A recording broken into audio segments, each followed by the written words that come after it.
ser un fan o un hincha de Jesús no es o somos discípulos o no somos. Y un discípulo hace lo que el maestro hace. Es lo que el maestro es. Entonces, a partir de ahora vamos a empezar a enseñar lo que el maestro hacía. ¿Qué cosas hacía Jesús? Y qué cosas es lo que él espera que hagamos nosotros. Porque ahí viene todo el enredo, que empezamos a pelear la batalla equivocada. Es frustrante cuando inviertes tu vida, tu esfuerzo en luchar por algo que Dios no te mandó a luchar. Y cuando luchas por algo que Dios no te mandó a luchar, no ves fruto. Y si no ves fruto, inevitablemente vas a acabar frustrado. Inevitablemente vas a acabar metiéndote otra vez en el pecado. Una vida en derrota, una vida sin fruto, una vida en pecado. Bueno, eso vemos ayer. Hablamos y tocamos meramente por aquí y por allá un poquito de los puntos, de algunos puntos del Evangelio, puntos falsos que tenemos de la idea del Evangelio, ¿no? Vimos el tema del amor y eso.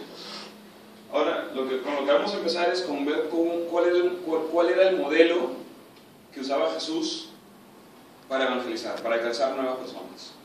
¿En qué estaba pensando él? ¿No? Les comenté ayer, ¿no? De que Jesús no buscaba las grandes masas, ¿no? Él se enfocaba en grupitos pequeños. Y cuando venían las masas, los sonaba a todos, echaba a todos los demonios fuera y después los confundía y los botaba. Y toda la gente se iba como rascando la cabeza, ¿no? ¿Pero a usted qué le pasó? Y decía cosas muy duras hasta que técnicamente los espantaba a todos, ¿no? Y después que todos se iban, él se quedaba solo con sus discípulos y solo con ellos, solo a ellos les explicaba las cosas. Y de los 12, solo 3 eran los verdaderamente cercanos a él, con quien él lloró, a quien les mostró su gloria, a quien les mostró sus emociones. Solo 3, ¿no? Pedro, Juan y Jacobo. Después estaban los otros 8, porque Judas no era. Y después lo más. Pero ahora, cuando Jesús nos mandó, la tarea que Él nos dejó fue hacer discípulos. Si hablamos de qué cosas ser, hermano, ¿cómo estuvo el mar? Perdón. No, tranquilo. ¿Cómo estuvo el mar? Frío, pero bien. Qué locura. Entonces Jesús, cuando nos mandó a ser discípulos, como les dije ayer, un discípulo es alguien que sigue, no alguien a quien hay que seguir, ¿no? La idea de hacer seguimiento no está en la Biblia. Jesús no siguió a nadie. Era un privilegio que alguien pudiera seguirle. La gente le pedía: Jesús, ¿puedo por favor seguirte? Y Jesús rechazó a muchísimos. No que no fueron salvos, sino que les dijo: no, tú no me vas a seguir, quédate en tu ciudad, quédate con tu gente, cuenta a la gente lo que hizo Dios contigo, pero no vengas. Y a muy pocos Él escogió. Entonces vemos que Jesús pensaba de una manera diferente. Y la manera en cómo hacemos iglesia ahora no es como Jesús lo planeó. Si Jesús entrara en una iglesia de ahora, si no lo votan, porque lo votarían rápido, si entraría, Él no reconocería que es eso, porque no fue eso lo que le dejó. Si Pablo entraría en una iglesia ahora, Él no sabría dónde está metido, no habría visto qué es, qué están haciendo, porque eso no es lo que Él hacía. Lo que hacemos ahora no está en la Biblia, no está. Entonces, el objetivo de esto es regresar a lo básico. Y esta enseñanza para mí fue una que me voló el cerebro, me hizo abrir los ojos a muchas cosas. Así que vamos a ver. Primero les hago una pregunta, porque esto se trata no de una teoría, sino de lo que ahora vamos a empezar a hacer ustedes desde hoy. ¿Con qué frecuencia te encuentras en esas circunstancias? ¿Quién de ustedes tiene con frecuencia un micrófono y una audiencia delante que lo va a escuchar? ¿Javier? ¿Freddy? No, Israel, perdón. ¿Quién era Freddy? Yo. ¿Tú eres Freddy? Ah, pero yo no tengo micrófono, me gritan, ¿no? Incorporado tu micrófono.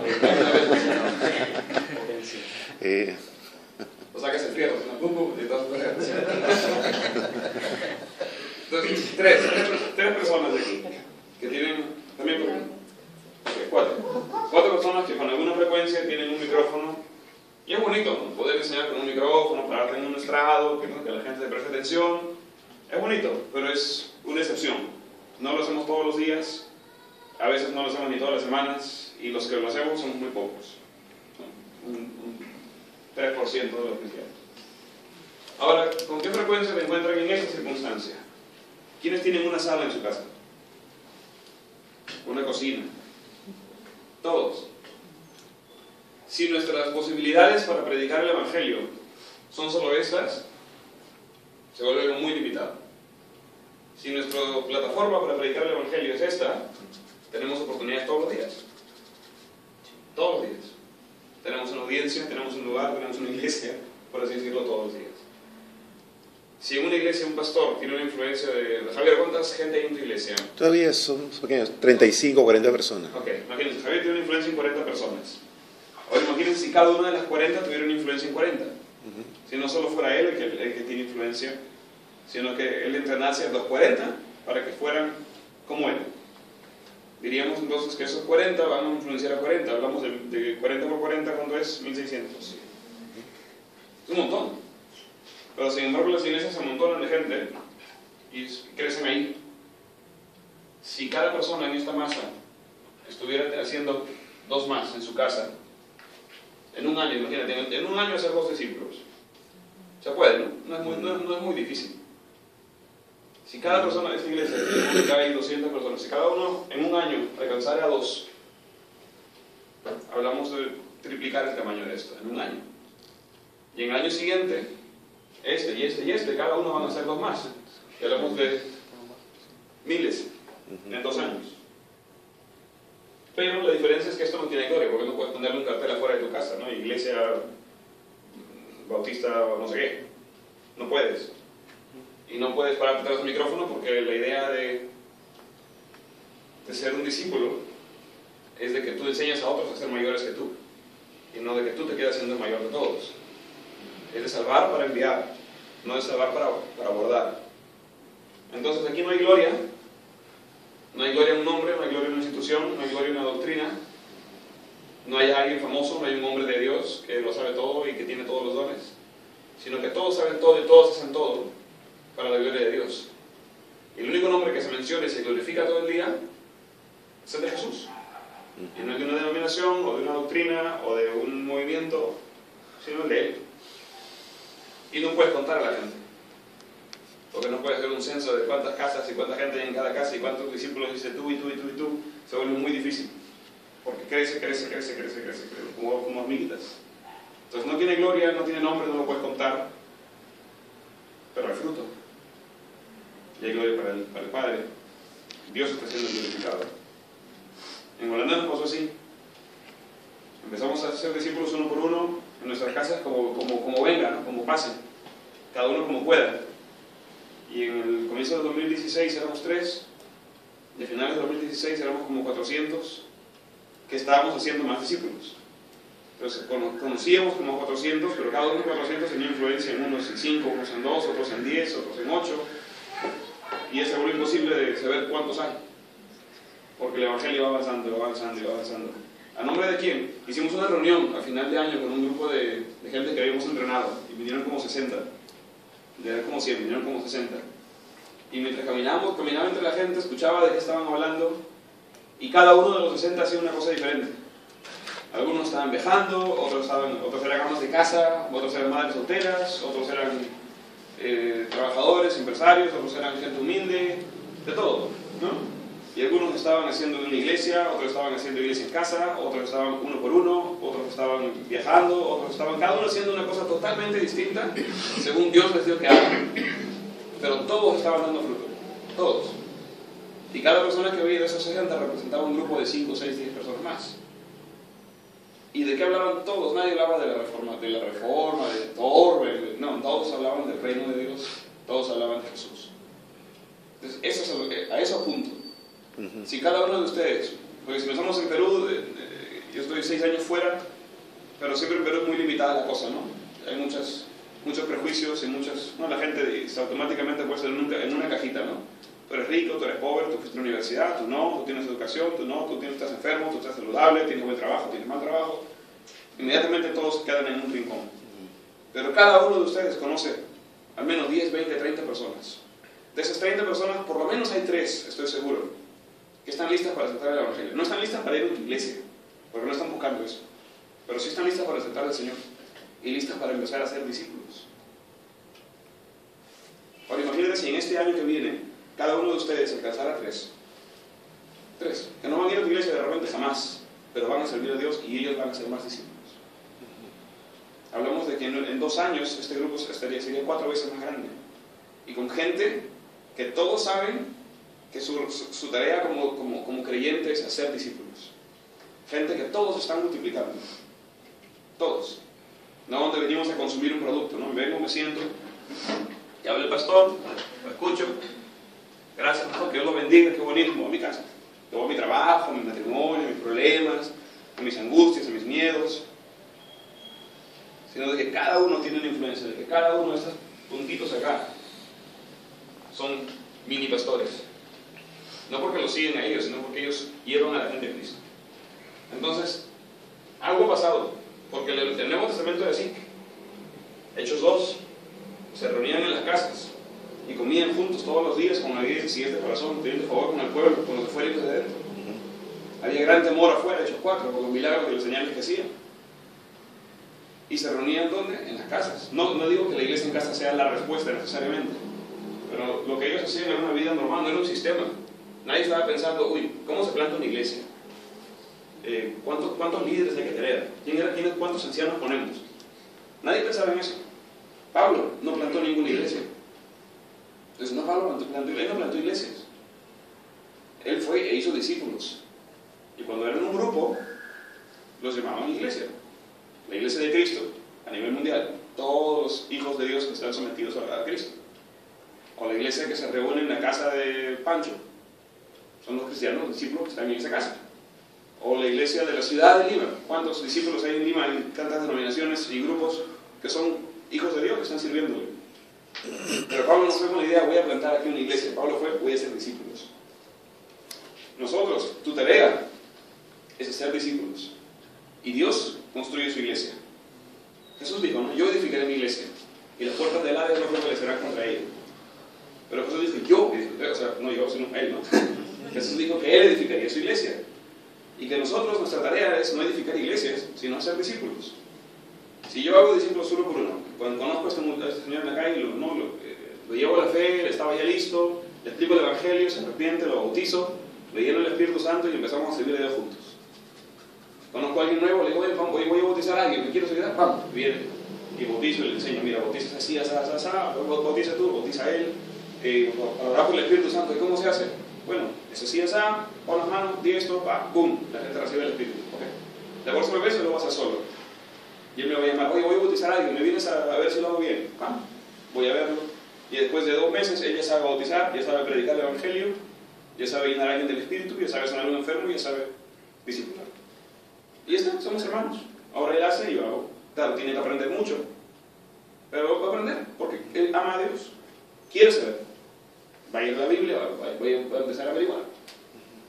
Entonces el crecimiento empieza a ser así. Una multiplicación rápida y natural.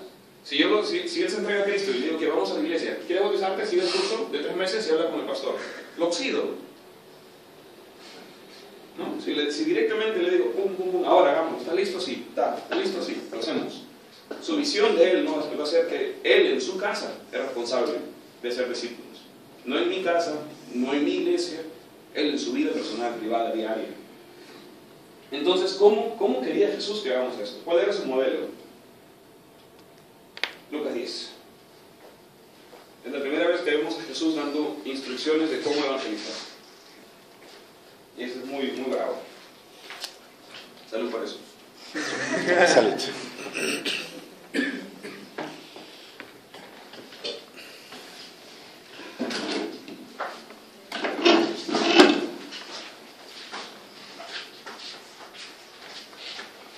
En mi iglesia donde yo iba había mucho enfoque en la música. Tocábamos mucha música siempre, hacíamos muchos conciertos, nos encantaba evangelizar con la música. El único problema es que ya no funciona eso. ¿No? Consigues un montón de decisiones, gente que levanta la mano y repite la oración, pero ninguno de ellos se vuelve discípulo. O sea, quieren recibir lo que Dios da, pero no quieren darle a Dios lo que Dios te manda.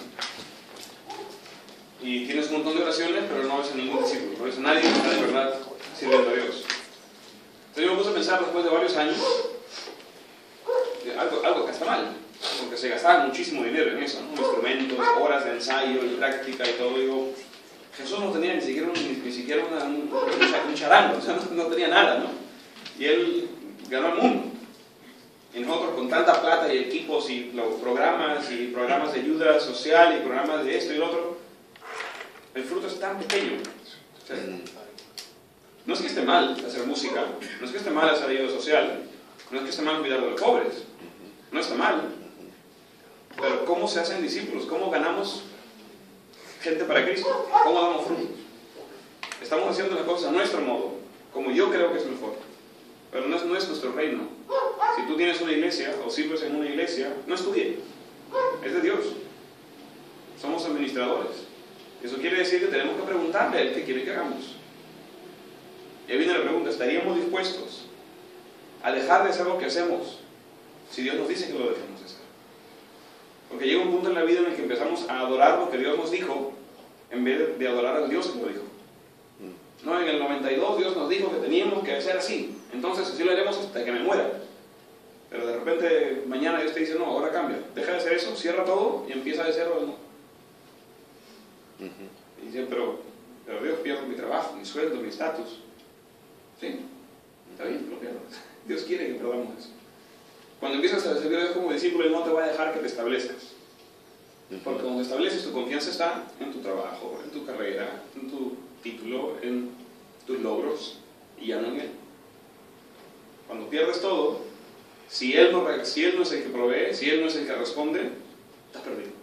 Aprendes a depender de Él todos los días. Mira lo que dice Jesús. Esto es cuando Jesús envía a los discípulos por primera vez a ir sin Él. Tú ves, al comienzo Jesús iba y Él sanaba, echaba fuera demonios y los discípulos estaban mirando, ayudando, coordinando, ¿no? Apoyando, pero Jesús era el que hacía todo. Pero aquí Jesús dice, bueno, ahora vayan ustedes delante de mí a las ciudades que voy a ir y yo voy después. Y los manda solos, de dos en dos. Entonces la primera vez que los manda así. Y es muy interesante lo que Él les dice. Sí, les dijo, la mies, ¿saben qué es mies, no? Mies, la cosecha, los frutos. Dice, la mies a la verdad es mucha, pero los obreros pocos. Caray. Siempre en mi iglesia me decían, no, es que esta ciudad es pervertida, acá hay tanta inmoralidad, tanto adúltero, tanto borracho. La gente acá es dura, son tan idólatras, tan católicos.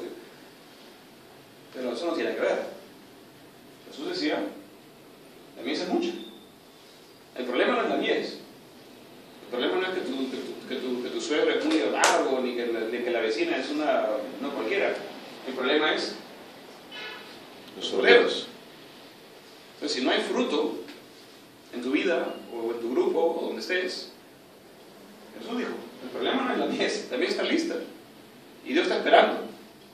El problema es que los obreros son pocos. Pero a mí eso fue como que, what? O sea, el problema soy yo. Pensaba que el problema era la gente. O Dios, ¿no? Señor, danos avivamiento. ¿Cuándo viste en la Biblia que algún discípulo le haya orado a Dios para avivamiento? Nadie oró para avivamiento. Nadie. Porque ellos sabían que el problema no era la gente, ni Dios. Que Dios no estaba diciendo, no, yo no quiero que esa ciudad se convierta. El problema no era Dios. No tenemos por qué rogarle a Dios que traiga fruto, porque Dios nos está mandando. Dice, hay mucho fruto que recoger, vayan, recójanlo. El problema somos nosotros. Y miren lo que dice Jesús. Por tanto, ¿cuál es la oración? Rogad al Señor, ¿qué cosa? Que envíe obreros. No que envíe fruto, porque el fruto ya está. El fruto está listo para que lo vayas a recoger. El problema es que no vas. Entonces, rueguen a Dios que envíe obreros. ¿Y sabes qué va a pasar cuando tú le ruegues a Dios, Señor, por favor, te ruego que envíes obreros al Agustino? Te va a enviar a ti. Es lo que va a pasar. O envía obreros a Huaraz, te va a enviar a ustedes. Entonces, la cosa que dice, rueguen al Señor, y lo curioso es que Dios dice que los envíe, no que los cree. Jesús dijo, no, Señor, levanta obreros, no levanta, envíalos. Quiere decir que los obreros ya están, solo que están en otro lado. Ese es el problema. Imagínate que tú fueras el dueño de una hacienda, ¿no? de una chacra, de un campo, de una agrícola, no sé, ¿no? Tú eres el men, ¿no? El gerente, el dueño, la dueña. Y llega el tiempo de la cosecha, todas las hectáreas están ya listas para recoger el fruto, o vegetal, lo que sea. Y bueno, tú eres el jefe, ¿no? Entonces tienes toneladas de fruto que recoger. abres tu granero, te paras en la puerta, papas, entra en el granero. La papa no va a entrar. Tú dirás, pero uy, no, la papa no viene. ¿Qué estoy haciendo mal? Y miras tu granero todo sucio. El problema es que el granero está sucio. Lo abres al granero, lo aspiras, pones luces de colores, humo, música de Hilson, Marcos Witt. Dice, ahora sí, papas, venga. El papa no va a entrar. Caray, ¿qué falta en el granero? Vas a poner tu cafetera, consultorio de obra social, conciertos, ¿no? Los más bonitos todavía. Ahora sí, papas, adelante. Y la papa no entra. La única manera de que la papa entre es que envíe gente que la saque. Tienes que ir donde la papa está. La papa no va a mover, está plantada allá dentro de la tierra. El problema no es el granero, el problema es el obrero. Que los obreros están tomando café dentro del granero, escuchando música en el granero y cantando canciones en el granero, en vez de estar en el campo. Básicamente ese es el problema. Nos pasamos mucho tiempo trabajando muy duro, y con buen corazón, no lo hacemos de malos. Ni nuestros líderes, si es que los tienes, tampoco son malas personas, ni malos cristianos. Sino que no leemos lo que está puesto allí. El problema es que hay obreros que están encerrados en el granero, en vez de estar recogiendo las papas. Es eso. Y ahora Jesús sigue hablando y dice, id, yo los envío como corderos en medio de lobos. ¿Qué es un cordero? Es una oveja todavía pequeña, no Una oveja bebé, ¿no? Una ovejita chiquita. Pero ustedes han visto las ovejas, ¿no? Aquí en Perú hay varias ovejitas. Sí. ¿Les da miedo una oveja? No, al contrario. Este es el animal más absurdo que hay, ¿no? Chiquito ahí todo el día, una bola de lana. Si se caen, no se pueden parar. Alguien tiene que levantarlos.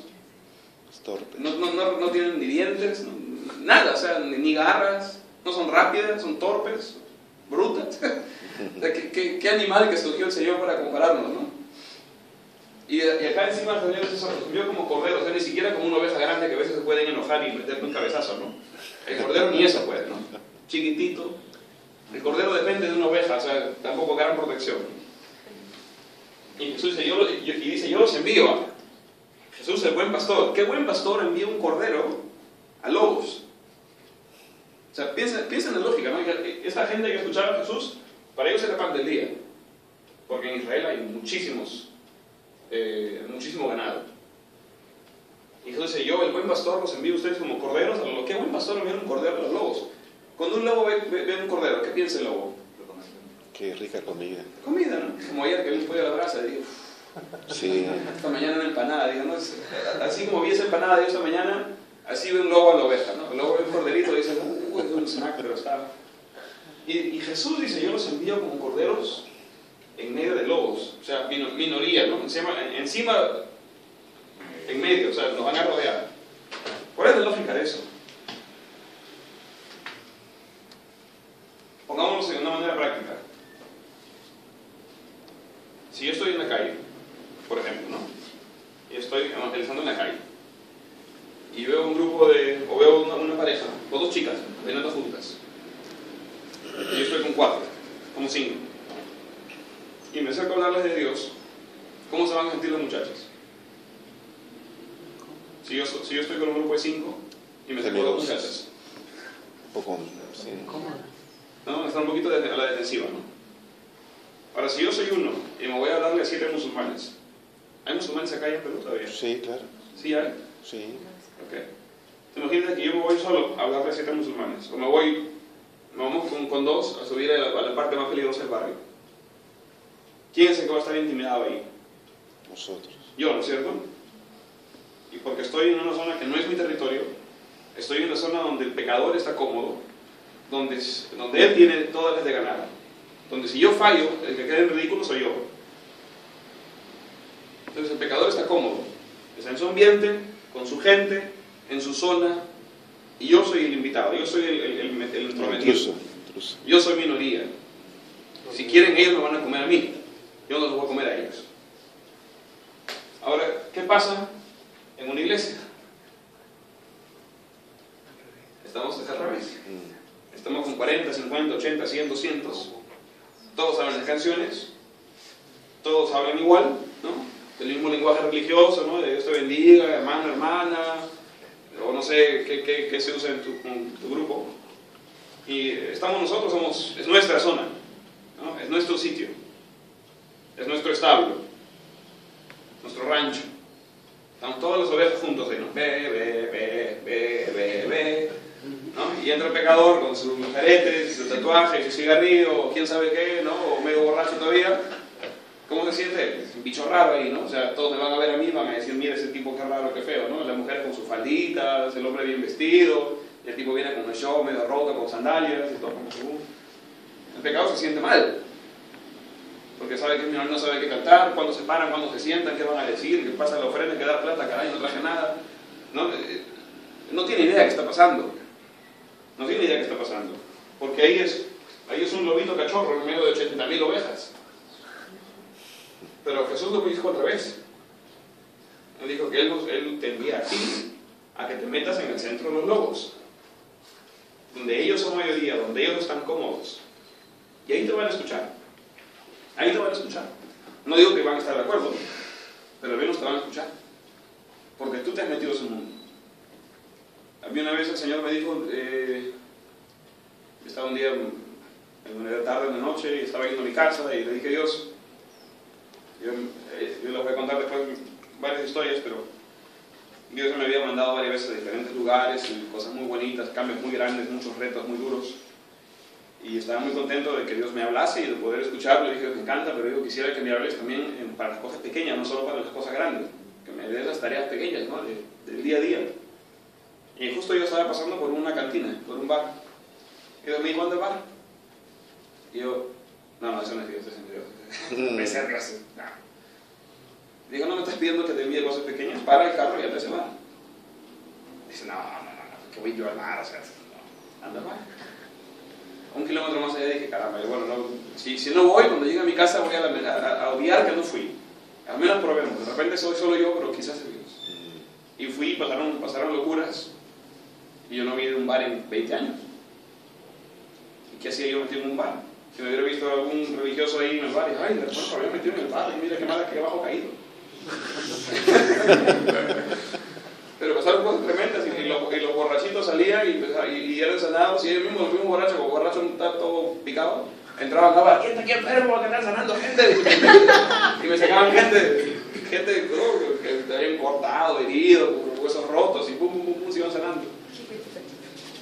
Pero ahí estaba yo solito, en un bar lleno de borrachos. ¿Qué hacía yo metido ahí? En mi mente lógica diría, no, eso no, vamos a la callecita, a un mall, ¿no? En Europa es más bonito, pero en un bar. ¿Pero por qué no? ¿A dónde se metía Jesús? A las casas de prostitutas. Y para un judío sentarse a la mesa de alguien es muy serio.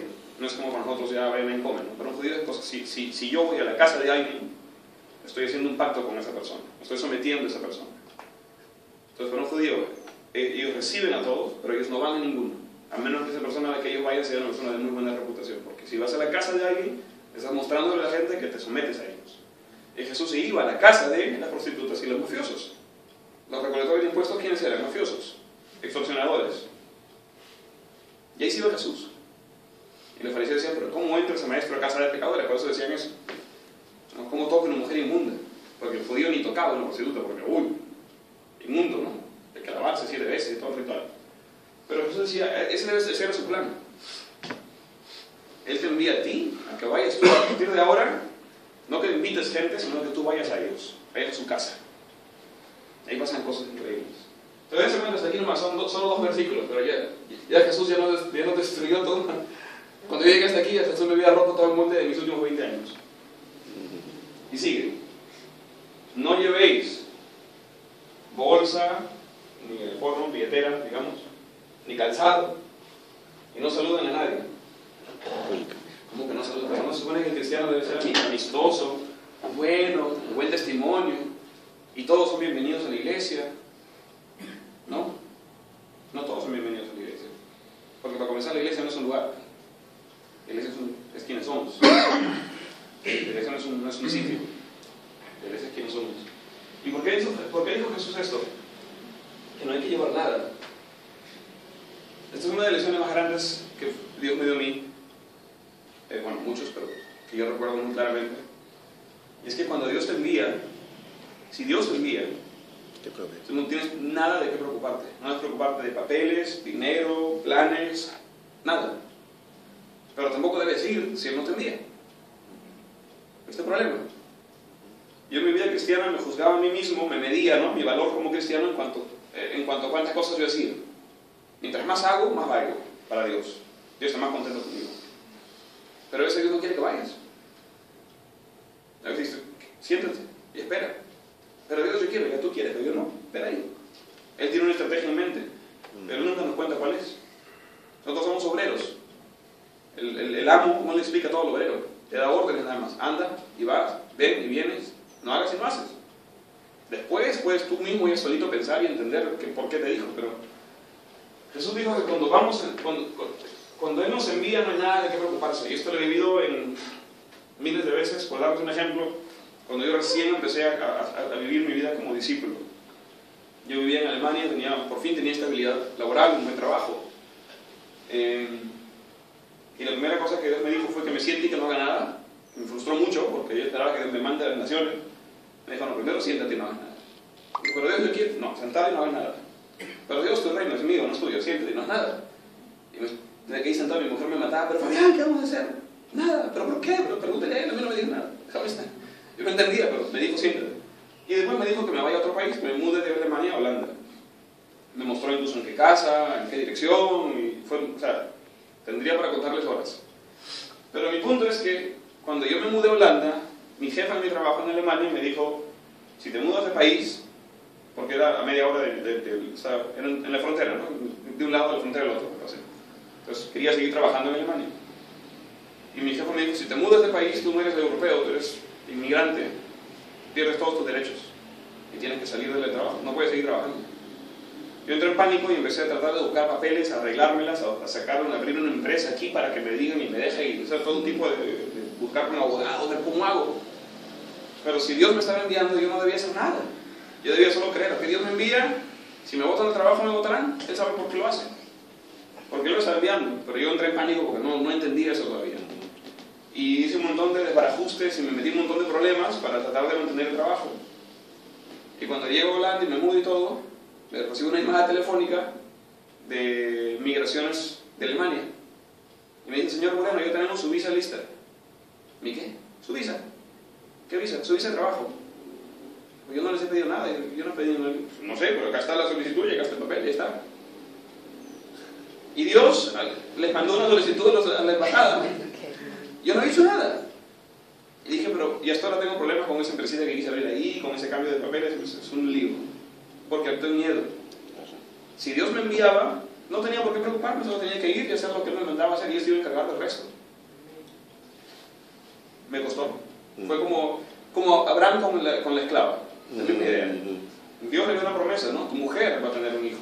Pero Abraham dice, pero no, es que ya estoy viejo, ya no puedo. Antes que me arrugue con la esclava.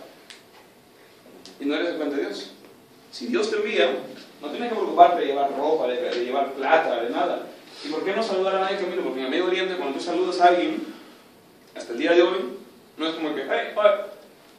Ahí saludas a alguien, son 2 horas. Tienes que entrar, sentarte, tomar el tecito y intercambiar cosas, es un ritual. Jesús decía, no te distraigas. Si yo te envío, no pierdas tiempo. Anda lo que tienes que hacer. Enfócate. En cualquier casa donde entréis, primeramente decir paz a esa casa. ¿Qué es esto? Igual, es cultura del Medio Oriente. Cuando saludan, allá es paz, ¿no? La paz sea contigo. Los musulmanes hasta ahora lo dicen, ¿no? ¿Cómo es Salem? Shalom. Shalom son los hebreos. Algo así. No, grandes para escuchar. Pero bueno. Entonces es solamente saludar, ¿no? Saludar. Entras a una casa, saludas. Y esto es mucho de la cultura de esa época, ¿no? Pero en esa época tú llegabas a una casa te iban a recibir, porque todo judío era obligación judía recibir al forastero. O sea, cuando entres, saludan. Y si hay allí un hijo de paz, pues la paz reposará sobre él. Y si no, se volverá a vosotros. ¿De qué está hablando acá Jesús? Si no te reciben, no entres. Pongámonos un poquito más moderno aquí a Perú, que es una realidad muy diferente. Si tú estás tratando de hablar con alguien, o con una persona, familiar, un conocido, en la calle, y la persona no te recibe, pues si la persona no está de acuerdo contigo, si no está abierta al Evangelio, si no está buscando respuestas, no pierdas tiempo. Déjalo, sigue a otro. Una de las cosas que se ha vuelto para mí una regla que yo he hecho para mí mismo es de que nunca discuto con nadie. No por no ser pleitista, sino por no perder tiempo. Es verdad. Si yo estoy hablando con alguien y digo, sí, pero que la evolución, que el mono, que el papa, que los curas violadores, que los pastores corruptos, y no lo pregunta con sinceridad porque de verdad quiere encontrar a Dios, sino porque simplemente está buscando excusas porque no quiere, en ese momento, no es de su interés, nada que ver con Dios. Yo no voy a insistir, pero es que mira, y las teorías, y que la ciencia dice, y que, ¿para qué? Porque aún si le gano, imagínate que le gane toda la discusión, le gane, lo deje sin palabras, ¿crees que se va a convertir por eso? No, porque ellos quieren seguir en su vida, en su pecado. Así es. Entonces de repente el año entrante ya van a estar listos, de repente, ¿no? En 2 años Dios los quiebra y va entrando y va calando a fondo. Y aquí estarán, no es que los desecho, pero no pierdan mi tiempo. Y mira lo que dice el Señor aquí, quedaos en aquella misma casa. Ese es el mejor mandamiento de la Biblia, comiendo y bebiendo lo que les den. Y cuando llegues a alguna casa, Sebastián está que se encarga muy bien de eso. Pollo a la brasa, pizza, claro, muy bien. Recibe nomás. Sí. Aquí en Perú es fácil, pero si te vas a China por allá. ¿Alacranes? Así. Porque los obreros dignos de su salario. Y no os paséis de casa en casa. No somos picaflores. Si encuentras una persona que está abierta para el Evangelio, deja de evangelizar. Quédate ahí. Hay una persona interesada que le ves que está buscando, que está receptiva. Deja, invierte tu tiempo en esa persona, explícale las cosas bien. Y te vamos a explicar mañana qué es lo que hay que explicar. Porque no, el Evangelio abarca muchas cosas. Pero lo que hay que decirle a un pecador es muy poquito. Es muy poquito. Y si decimos demasiado, lo estropeamos. Y eso vamos a explicarles mañana. Pero entonces, no se pasen de casa en casa. Encontraste a alguien que está abierto, que te recibe, que está interesado, quédate con esa persona. Dale lo que puedas para ayudar a esa persona a que llegue a la fe. En ciudad donde entréis, si os reciban, otra vez, comed lo que os pongan delante. Amén. Amén. Y sanad a los enfermos que en ella haya, y decirles, se ha acercado a vosotros el reino de Dios. Jesús hacía esto siempre. Llegaba a una ciudad, a una casa, sanaba, echaba demonios fuera, y cuando la gente estaba, ¿qué está pasando? Le decía, ven esto, el reino de Dios se ha acercado a su casa, ahora arrepiéntanse. Pero él predicaba haciendo el bien, no solo con filosofía, no solo con teorías. A veces en Europa la gente es muy cerrada a cualquier cosa que tenga que ver con Dios, muy abiertas a todo lo mágico, esoterismo, paranormal, budismo, hinduismo, está de moda. Pero dice Jesús y explota, se transforma, le sale el mundo. Y a veces yo me saco a la gente, ateos, gente que no cree en Dios pero que al mismo tiempo lo odian. Y si entran en la discusión de que Dios te pones a pelear. Pero yo les digo, te duele algo. Bueno, sí, el mundo bacán está al frente. ¿Cómo está? Bueno, ¿qué hiciste? Se fue. Le digo, bueno, soy Jesús. Ellos me van a escuchar. Sí, de hecho. No creen, a veces no creen. Hay gente, una chica que está en una silla de ruedas, se le hemos operado la rodilla, estaba toda hinchada y le digo, ¿puedo? A ver. Le digo, prueba, camina. Se levantó. ¡Wow! Me dice, ¿qué pasó? ¿Cómo lo hiciste? Le digo, fue Jesús. Ah, no, de Jesús no quiero saber nada. Y con la silla de ruedas se fue. Digo, ¿y eso cómo? Sí. Un tipo que lo vemos en el centro, estaba caminando así, ¿no? Como cojeando bastante. Y igual le hablé y él me dijo, yo no quiero esas cosas, no sé qué, pero le digo, pero déjame probar. Ya, bueno, a ver. Yo no había dicho nada de Jesús, solo le hablé de sanado. Puse mi mano y cuando empiezo a hablar en el nombre de Jesús, él escuchó que dije Jesús. Ah, no, de Jesús no quiero saber nada. Y se fue. Pero cuando se fue caminando bien. Se fue caminando derechito. Y mis amigos lo miraban, mira, ya está, ya, bacán. Y nos fuimos, y media hora después lo encuentro otra vez en el centro. Y él se me acerca y me dice, oye, ven, ¿qué me has hecho? Me dice, es un señor de sus 55 años. ¿Qué me has hecho? Pues, lo cené. ¿Pero cómo? Jesús. Y el tipo estaba parecido con una cara de confundido. Me dice, estoy caminando bien. Sí, le digo, y lo vi que estaba con aparatitos para oír, ¿no?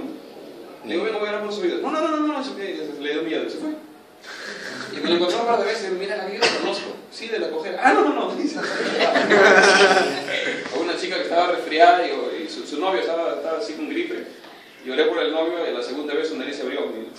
Y entró todo el aire y la chica dijo, eres un hechicero. Y se fue corriendo. Pasan cosas muy graciosas a veces. Pero es diferente cuando en vez de ir tú con tu doctrina, vas con tu libro, es decir, yo tengo razón y tú no, entras en un pleito inevitablemente.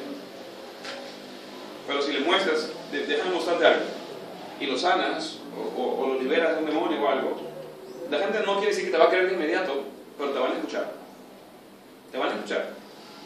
O se irán corriendo, pero saben que algo ha pasado que no es normal. Y Jesús hacía eso. Él nos iba de frente a predicar, y él iba y siempre sanaba y echaba demonios, y después de haber hecho decía, ven lo que ha pasado aquí. Dios se acercaba. Entonces era una cosa muy, muy diferente de lo que somos ahora. Yo en 20 años estuve saliendo a la calle todas las semanas. Nunca me atreví. Bueno, una vez me atreví a orar por una enferma. Solo una vez.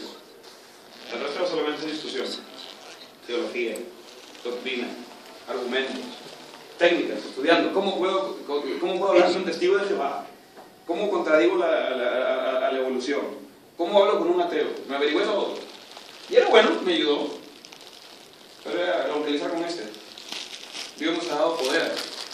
Dios le dijo a Pedro, no hagas nada, esperen hasta que reciban poder de lo alto. Y entonces serán mis testigos en Jerusalén, en Judea, en Samaria, hasta el último de la tierra. Entonces, poder. Pero en cualquier ciudad donde entréis y no reciban, salid por sus calles y decid, aún el polvo de esa ciudad que se ha pegado a los pies lo sacudimos contra ustedes. Esto no lo hacemos tampoco, ¿no? Que alguien que no te recibe le digo, hermano, tú no puedes juzgar. Ay, hermanito, ¿cómo vas a decir esas cosas? No está el amor de Cristo. Jesús dijo que digamos, fue un mandamiento. Yo honestamente no me atrevo a eso. Pero Jesús dijo, salgan por las calles y grítenles. Aún el pueblo lo votamos con ustedes. Y cuando venga el juicio, el testigo para Sodoma y Gomorra será más suave que para ustedes. Pero saber que el reino se acabó. El evangelio nunca fue un evangelio nice, nunca fue un evangelio bonito, fue un evangelio duro. El amor de Dios es un amor tan grande y como hijos de Dios tenemos que entender su amor para nosotros como sus hijos. Es un amor profundo, pero es un amor sangriento, es un amor cruel. Dios mató a su hijo, o sea, eso no es nice, eso no es bonito. Que alguien haya matado a su hijo tan cruelmente por amor a ti. Eso es feo. Eso es feo, es duro. Pero ese es el modelo de amor de Dios. Este es lo que dice este consejo. Anda a tu casa y léelo, reléelo, reléelo hasta que se meta en tu cabeza y en tu sangre. Yo tengo varios amigos que piensan mucho en Lucas 10:2, de rogada al Señor que envíe obreros. Y ponen una alarma en su reloj a las 10:02, que todas las mañanas, a las 10 de la mañana con 2 minutos, de las 10 de la noche con 2 minutos, ellos oran a Dios por enviar obreros. Y me parece interesante. Y para terminar, una persona de paz, de la que hablaba Jesús aquí, un hijo de paz, es una persona que está lista, una persona que está buscando, una persona que está hambrienta de Dios. De repente no saben que es Dios lo que necesitan, pero que lo está con esa necesidad. Como le conté la historia ayer de esas señoras y sus maridos. Ellos no estaban buscando necesariamente de Jesús, pero tenían un hambre y tenían un deseo de que faltaba algo en sus vidas. Y estaban dispuestos a escuchar. ¿Qué puedes hacer con ellas? Les vamos a explicar mañana. Lo que tienes que anunciarle a una persona de paz. No hay mucho que decir, en realidad, es poco. Y es muy claro. Y no tiene nada que ver con invitar a grupos. Tiene más que ver con tú ir a ellos. Oveja, corderito al lobo. Tienes tú que ir a donde ellos están, y donde ellos están, llevarlos a la fe allí, en su sitio. Y lo último, hay una gran diferencia entre plantar un árbol y plantar hierba. O fresa, que es como hierba. Si tú plantas un árbol, digamos un roble, ¿cuántos metros cuadrados crees que ocupa un roble? ¿Cuánto por aquí? ¿40 por 40? ¿No? 1000 metros cuadrados. Todos lo ven, es grande, es bonito, pero ocupa no más